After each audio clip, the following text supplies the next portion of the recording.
তো আসসালামু আলাইকুম গাইস, আমি এখন দোকান থেকে আসলাম। তো আপনারা দেখতেছেন যে আমি বাড়ির দিকে রওনা দিচ্ছি। তো দোকান থেকে হরনের ভিডিওটা আমি আপনাদেরকে দিতে পারি নাই, তার জন্য দুঃখিত। তো চলে আসলাম বাড়ির পথে।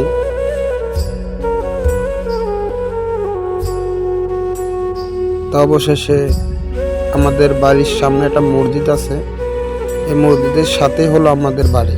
তা এখন আমি বাড়িতে ঢুকবো, দেখবো আমার আব্বা জান মানে আব্রাহান ঘুমাইছে না জেগে আছে। তো এটা হলো আমার কার্টুনের গোডাউন। তো ফলের কার্টুনেগুলো, তো কি ফল সেটা বলবো না। তো অবশেষে আসলাম, আইসা দেখলাম যে বোন আর বললো বোনের মেয়ে দাঁড়িয়ে আছে। এখন কথা বলবো ওর সাথে। এটা কি হাতে, কি তোমার? আর কি কি জুস কেন? ও, তো এখন দুপুরে খাওয়া দাওয়া করছো? কি খাইছ? ভাতের লোক কি আছে আর মাছ? তো তোমার আবদান পাইয়া কই ঘরে কেন? যাক, তো অবশেষে বোনের মেয়ের সাথে কথা বলা শেষ। আইসা দেখলাম কি ঘরের তালা।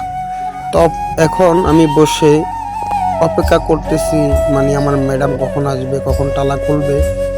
তো বসে আসি, তো আসি, আসার কোনো নামগন্ধ নাই। তো আপনারা দেখতেই পাইতেছেন যে আমি বইসা আমার বোনের ভিডিওটা আমি নিলাম। তো অবশেষে ঘরে ঢুকলাম।